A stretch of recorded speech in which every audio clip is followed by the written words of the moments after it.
한국은 세계 3위의 자동차 생산국입니다. 현대, 기아, 삼성 그리고 인천에 공장을 두고 있는 GM 등 그러니까 중고차가 많을 수밖에 없고요. 아무래도 중고차가 더 저렴할 수밖에 없습니다. 신차보다 저렴하니 인기가 좋죠. 무엇보다 최근에는 K 브랜드의 인지도가 높아지면서 K자가 붙은 대한민국 코리아산이면 인기가 높은 것도 있습니다.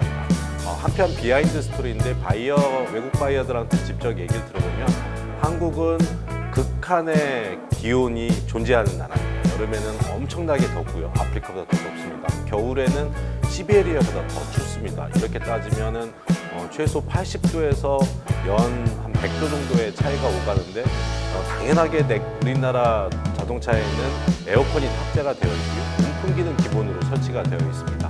혹한과 혹서기에 견딜 수 있는 자동차를 생산할 수 있는 나라, 그 차를 매년 탈 수 있는 나라가 세계에 많지 않습니다. 두바이의 기온은 여름철 50도를 넘습니다.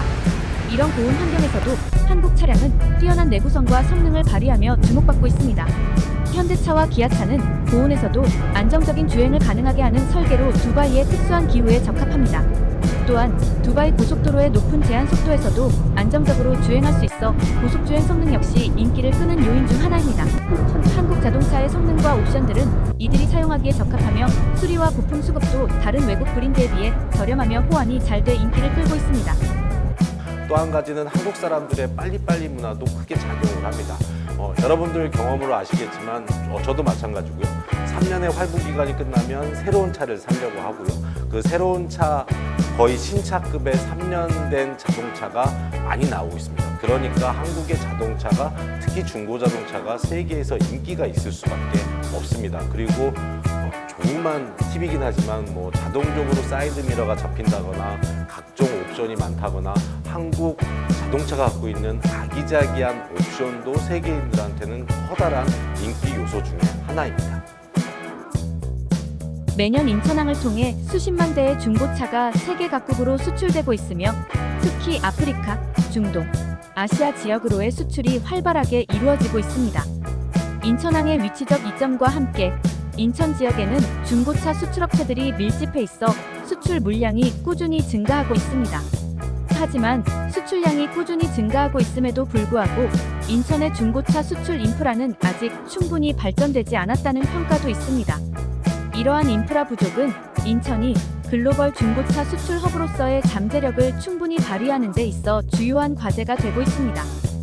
아무래도 중고차가 많다 보니 중고차 내수가 활발하게 운영이 되고 있고 이 내수가 활발하게 운영이 되다 보니 해외로 수출할 중고차의 수요도 많은 것이 사실이고요. 또 한 가지는 인천항 같은 경우에는 다른 항만이 갖고 있지 않은 가장 큰 장점이 있습니다. 인천 시민들의 추억이 깃들어 있는 송도 유원지에는 현재 자동차 수출 단지가 조성되어 있으며 이곳에서는 다양한 해외 수출 자동차의 거래가 이루어지고 있습니다. 그러나 이 지역은 체계적인 인프라가 부족해 계속해서 산업, 교통, 도시적 문제가 발생하고 있습니다. 중고차 산업은 단순히 오래된 자동차만을 수출하는 것이 아닙니다. 벤츠, 페라리, 롤스로이스, 부가티 등 수십억 원을 호가하는 세계적인 명차들도 포함됩니다.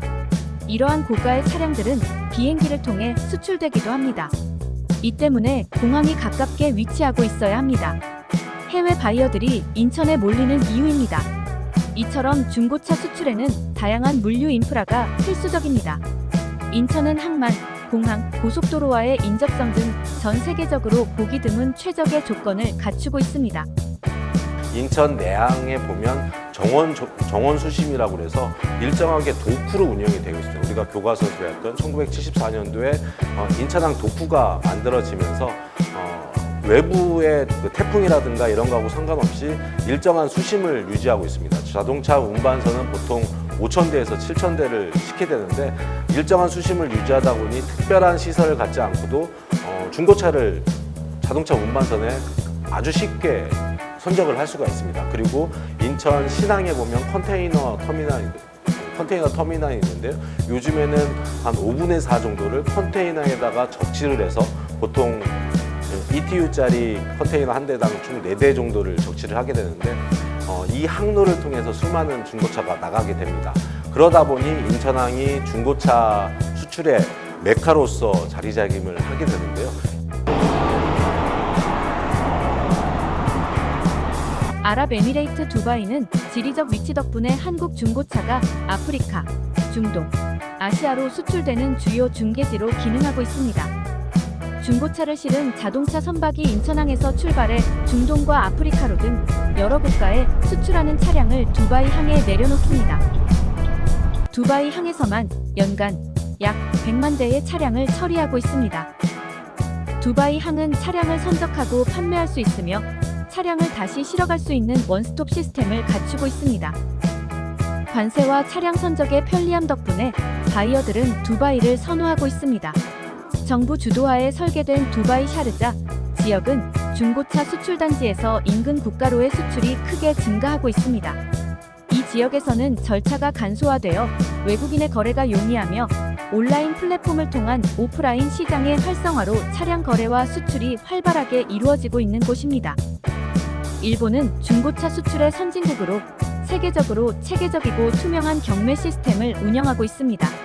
1995년 발생한 고베 지진 이후 일본 정부 주도하에 항구 내에서 매매, 수출, 점검, 통관까지 원스톱으로 처리하는 중고차 매매 시스템이 구축되었습니다. 이 시스템은 일본이 세계적인 중고차 수출 국가로 자리 잡는 데 기여했습니다. 요코하마는 인천과 비슷한 도시 형태를 지니고 있습니다.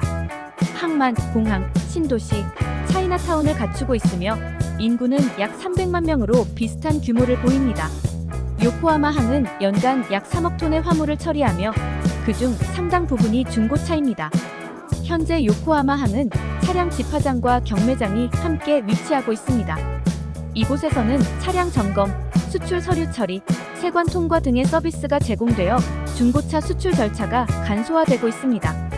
이로 인해 바이어들이 한국보다 더 많이 찾고 있습니다.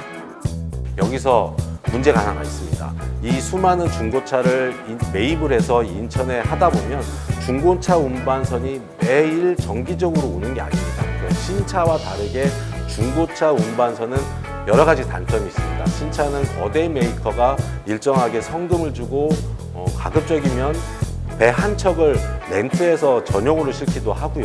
그렇지만 중고차 같은 경우에는 산업 자체가 영세하기 때문에 중고차 운반선을 렌트하기가 어렵습니다. 지난번처럼 후티 반군이 홍해에서 문제가 발생을 하게 되면 컨테이너 운반선이라든가 중고차 운반선이 급격하게 한 10배가량 뛰어오르는 경우도 있습니다. 이렇게 되면 영세한 중고차 업체에서는 하역을 하지 않는 경우가 발생을 하게 됩니다. 이렇게 되면 해운사 입장에서는 하역을 못하게 돼서 그 배에 실을 수 있는 기회비용을 잃을 뿐만 아니고 그 실어 있던 중고차도 운반하자는 문제가 있고요. 두 번째 가장 큰 문제점은 이 중고차를 쌓아둘 수 있는 가칭 중고차 수출 단지를 현재 구하기가 어려운 상황입니다. 송도 유원지에 현재 조성되어 있는 중고차 수출은 합법과 불법 사이에 있는 일정한 편법으로 운영되고 있는 과정에 있고요. 그렇기 때문에 송도 유원지가 일정하게 뭔가 개발을 하지 못하는 아쉬움이 있습니다. 이 부분을 일정하게 해결하지 않으면 연수구의 종합적인 발전을 기대하기 어려울 뿐만 아니고 산업적으로도 인정받기 어려운 부분이 있습니다. 이 문제는 인천에서 반드시 해결해야 될 현안 중에 하나입니다.